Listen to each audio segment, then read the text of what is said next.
দেখো ছাত্ররা, তোমাদের আগের দিন আমি রাসায়নিক বন্ধন চ্যাপ্টারটা শুরু করেছিলাম। সেখানে সমযোজী বন্ধন পড়িয়েছিলাম দুই প্রকার। সেখানে ভ্যালেন্স বন্ড থিওরিও আলোচনা করেছিলাম। আজকাল সেগুলো পড়াচ্ছি না, তারপর থেকে শুরু করব। দেখো, আগের দিন বলেছিলাম সমযোজী বন্ধন দুই প্রকার। একটা হচ্ছে সিগমা, এটা সিগমা ছিল, সিগমা বন্ধন, যেটা তৈরি হয় দুটি অরবিটালের। এটা মনে করো একটা অরবিটাল, এগুলো হচ্ছে অক্ষ, এটা এক্স অক্ষ, ওয়াই অক্ষ, জেড অক্ষ। আর এইখানে আরেকটা অরবিটাল ছিল, তাদের মধ্যে এরকম মুখোমুখি অবিলোপনের ফলে সিগমা বন্ধন তৈরি হয়। আর সমযোজী বন্ধনের আরেক প্রকার ভেদ হচ্ছে পাই বন্ধন। মনে করো এই একটা পি অরবিটাল, আরেকটা পি অরবিটাল যদি এইভাবে পাশাপাশি অবিলোপন করে তাহলে তৈরি হয় পাই বন্ধন। কেমন? এই পর্যন্ত আগের দিন এগুলো বলেছিলাম যদিও। আজকে পাই বন্ধনটা সম্পর্কে মেইনলি আমি আলোচনা করব, যেহেতু সিগমা বন্ধন সম্পর্কে আগের দিন ডিটেলসে বলে দিয়েছি। যদি কেউ না দেখে থাকো, আগের ভিডিওটা দেখবে, সিগমা বন্ধন সম্পর্কে পুরো বলেছিলাম। আজকে পাই বন্ধন কিভাবে তৈরি হয়, এর বৈশিষ্ট্য কি, সব বলবো। তো আজকে হেডিং করলাম আমি এবার পাই বন্ধন। এখানে হেডিং করলাম পাই বন্ড। একটা উদাহরণ দিয়ে বলা যাক। সাপোজ অক্সিজেন অণু, তোমরা তো আগে না জেনেই ও ডবল বন্ড ও এইভাবে লিখতে, এইটাও যে এইটাও তাই। আমি এবার দেখবো কিভাবে এটা হচ্ছে। অক্সিজেন অণুতে দুটি পরমাণু থাকে, এই একটা অক্সিজেন পরমাণু, এই একটা অক্সিজেন পরমাণু। একটা অক্সিজেন পরমাণুর 8টা ইলেকট্রন, 1s2, 2s2, 2p4। এইটা শেষ কক্ষ। এই শেষ কক্ষ মানে একে বলে ভ্যালেন্স বা ভ্যালেন্সিয়াল বা যোজ্যতা কক্ষ। এই যোজ্যতা কক্ষের প্রত্যেকটাকে আলাদা করে দেখাচ্ছি। 2s এ দেখো দুটো ইলেকট্রন আছে, 2p তে আছে দেখো 4টে ইলেকট্রন, 1 2 3 4। আর এই পি উপকক্ষের মধ্যে 3টে অরবিটাল, একটাকে বলে px, একটা py, একটা pz। আমি সাধারণত এইটা px লিখি, কিন্তু 3টে সমতুল্য, তাই আমি যেটাকে যেটা খুশি লিখতে পারি। আমার সুবিধার জন্য এইটাকে লিখলাম মনে করো pz, এটা py, এটা px। তাহলে 4টে ইলেকট্রন, পি উপকক্ষে 4টে ইলেকট্রন এইভাবে আছে। তার মধ্যে একটা জোটবদ্ধ অবস্থায় আছে, দুটো সিঙ্গেল সিঙ্গেল অবস্থায় আছে। একটা অক্সিজেন পরমাণু, তারও একই অবস্থা, 1s2, 2s2, 2p4।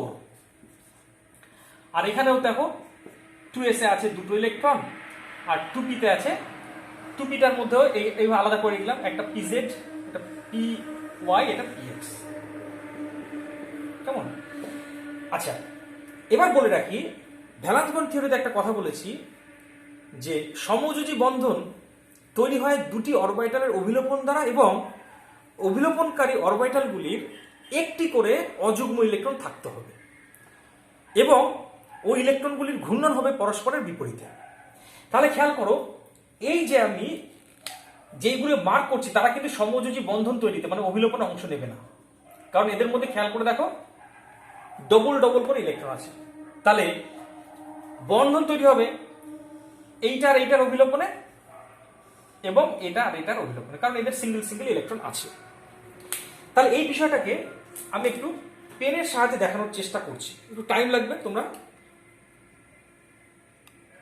বিষয়টা ফলো করো। মনে করো আমি দেখাতে যাচ্ছি হচ্ছে পি উপকক্ষের যে 3টে অরবিটাল, সেই 3টে অরবিটালকে দেখাচ্ছি। সাপোজ পি উপকক্ষের 3টে অরবিটাল, এইটা হচ্ছে px অরবিটাল, x অক্ষ বরাবর আছে।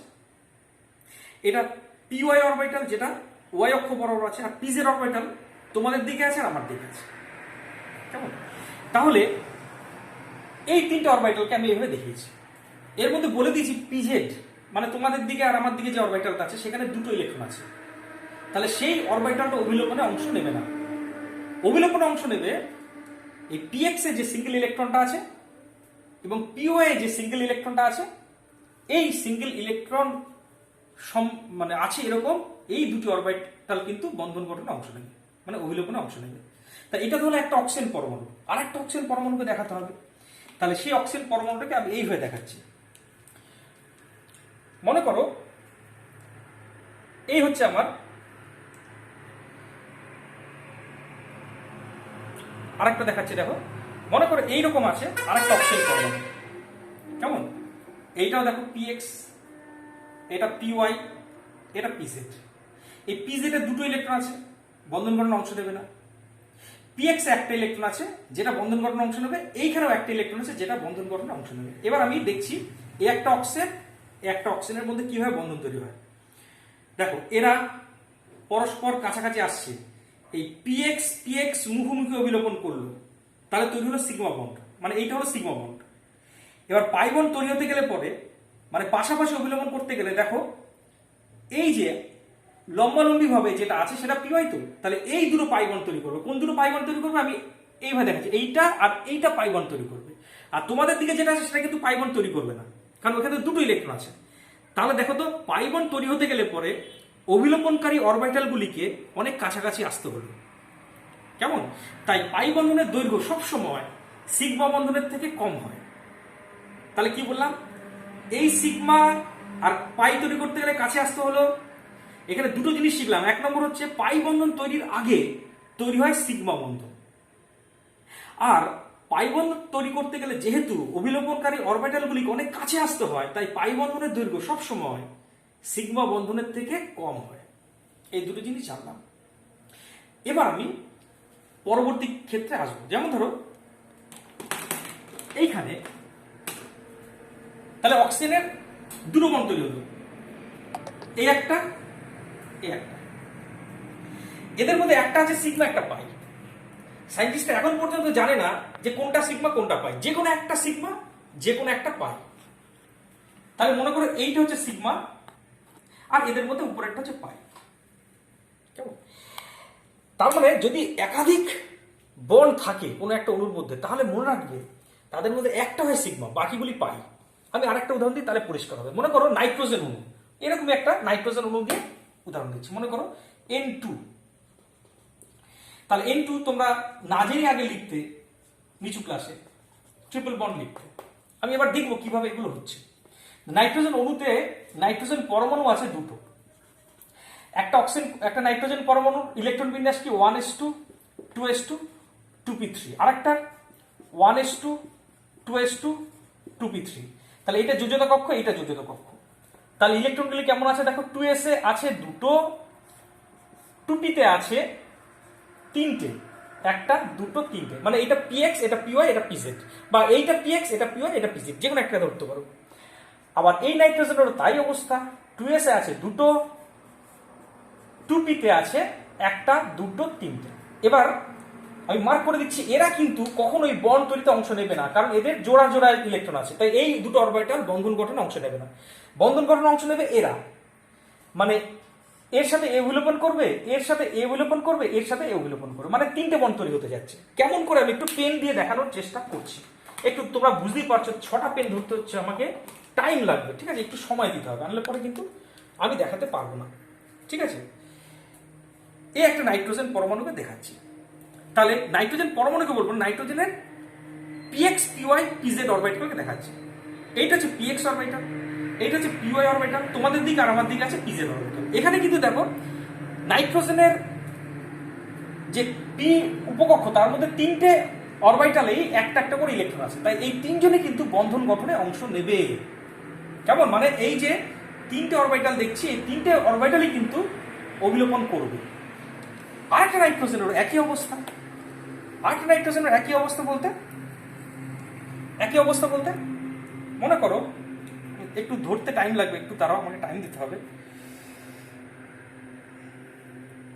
মনে করো এরকম আছে আরেকটা নাইট্রোজেন, তারও তো একই অবস্থা, এইটা পিএক্স অরবিটাল, এইটা পিএক্স, এইটা পিওয়াই, এটা পিজেড। এবার সবাই কিন্তু অবিলোপন করবে। তাহলে দেখো তো এই একটা নাইট্রোজেনের পিএক্স পিওয়াই পিজেড, এইটা একটা নাইট্রোজেনের পিএক্স পিওয়াই পিজেড। তাহলে প্রথমে পিএক্স পিএক্স, এইটা তৈরি হলো সিগমা। এবার পাই বন্ড তৈরি করতে গেলে ওদের আরো কাছে আসতে হলো, আরো কাছে আসলো। তাহলে এবার দেখো এইখানে এইটাও পাই বন্ড তৈরি করবে, এইটাও পাই বন্ড তৈরি করবে, কেমন? তাহলে আবার বলছি, এইটা হচ্ছে সিগমা, আর পাই বন্ড তৈরি করতে গেলে ওদের কাছে আসতে হলো। কাছে আসার জন্য পাই বন্ধনের দৈর্ঘ্য বা বন্ধন দৈর্ঘ্য হলো ছোট। আরো দেখলাম পাই বন্ধন তৈরি হতে গেলে অবিলোপনকারী অরবিটালগুলিকে পরস্পরের সমান্তরাল হতে হয়। দেখো তো, অভিলোপনকারী অরবিটাল যদি পরস্পর সমান্তরাল না হতো তাহলে কিন্তু অভিলোপন হতো না। তার মানে পাই বন্ধন সম্পর্কে যা যা জানলাম, 1 নম্বর পয়েন্ট, পাই বন্ধনের দৈর্ঘ্য সিগমা বন্ধন থেকে কম হয়। 2 নম্বর পয়েন্ট, পাই বন্ধন পার্শ্বীয় অভিলোপন দ্বারা তৈরি হয়, তাই পাই বন্ধনের বন্ধন শক্তি মানে বন্ধন বিভাজন শক্তি কম হয়, মানে পাই বন্ধন দুর্বল প্রকৃতির হয়। আর জানলাম পাই বন্ধন তৈরি হতে গেলে আগে তৈরি হতে হবে সিগমা বন্ধন। আর জানলাম যদি 3টে বন্ড থাকে, যেমন কিনা এখানে 3টে বন্ধন তৈরি হলো, তার মধ্যে একটা হয় সিগমা আর বাকি 2টি হয় পাই। আরো বিষয়টা জানলাম, কি বিষয় জানলাম আরো, যে পাই বন্ধন তৈরি হতে গেলে পরে অভিলোপনকারী পি অরবিটাল গুলিকে পরস্পরের সমান্তরাল হতে হবে। সমান্তরাল যদি না হয় তাহলে পাই বন্ধন তৈরি সম্ভব নয়, মাথায় ঢুকিয়ে নাও। তাহলে নাইট্রোজেনের, তার মানে আমি দেখলাম যদি এখানে 3টে বন্ড থাকে, একটা হবে সিগমা আর 2টো হবে পাই। সায়েন্টিস্টরা এখন পর্যন্ত আলাদা করে বলতে পারেননি যে এদের মধ্যে কোনটা সিগমা আর কোন দুটো পাই। তুমি ধরে নাও একটা, যে কোনো একটা সিগমা হবে আর বাকি 2টো পাই হবে। তো এই হচ্ছে পাই বন্ধন তৈরির কনসেপ্টটা বললাম। তাহলে পাই বন্ধন সম্পর্কে এবার আমি যা যা পেলাম সেগুলি সম্পর্কে আমি বলছি, তোমরা লিখে নাও। আমি হেডিং করছি পাই বন্ধনের বৈশিষ্ট্য।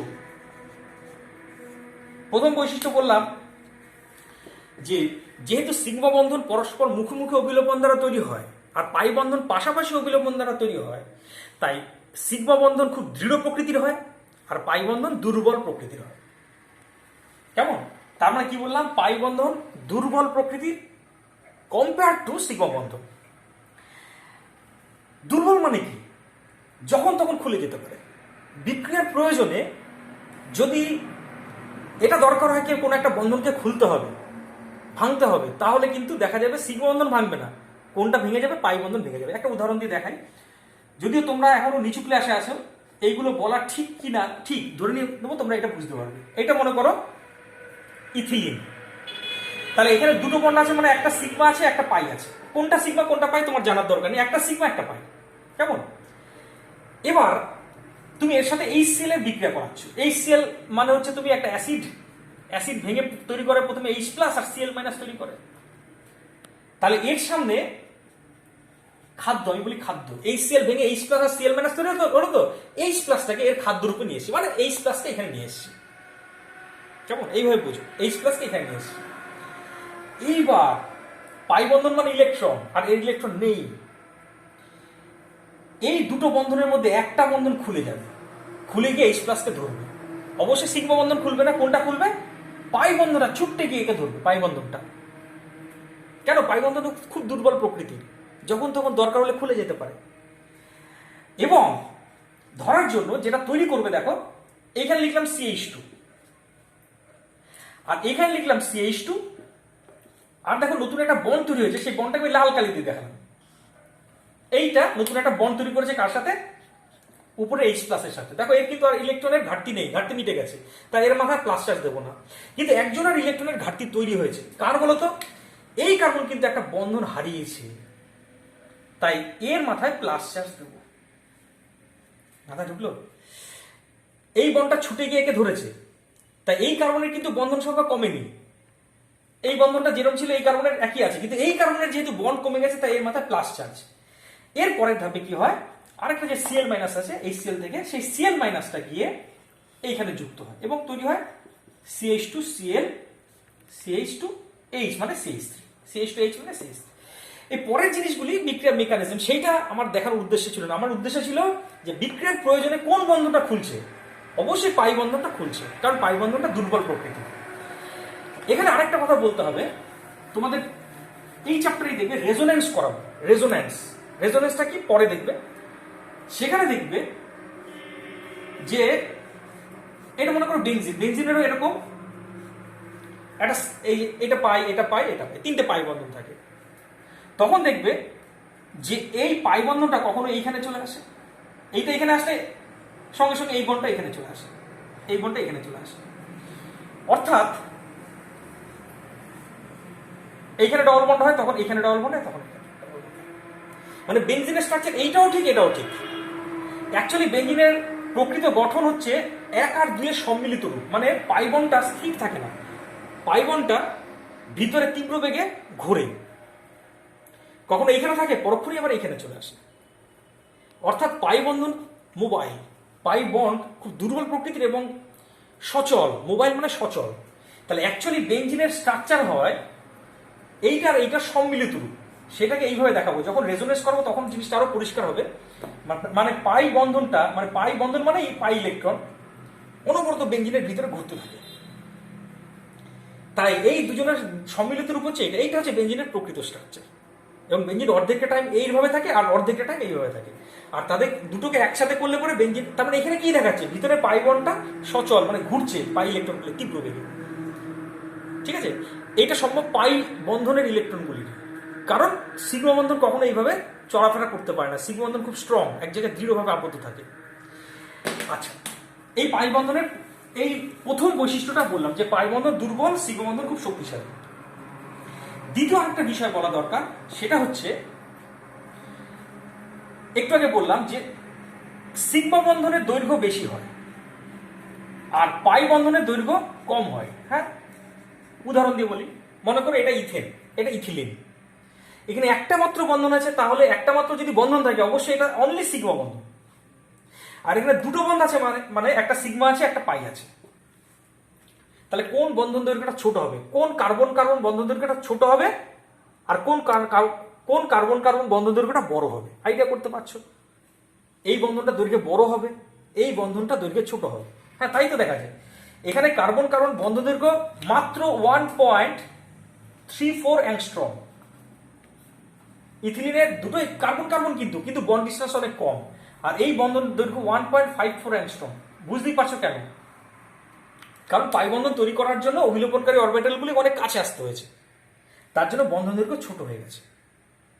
আর এই যেহেতু সিগমা বন্ড, তাই বন্ধন দৈর্ঘ্য বেশি।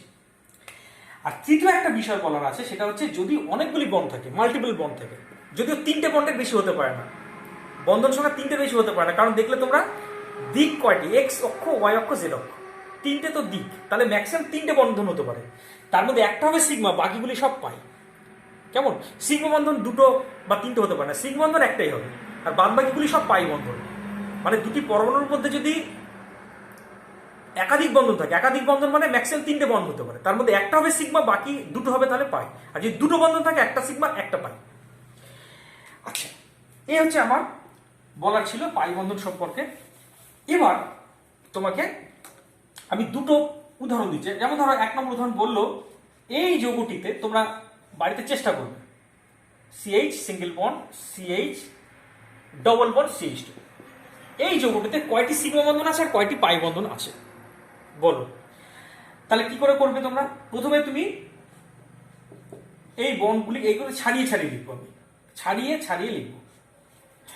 তাহলে CH এবং কোনটা সিগমা কোনটা পাই তোমরা দেবে কিন্তু, হ্যাঁ, কোনটা সিগমা কোনটা পাই সব ঠিকঠাক দেবে।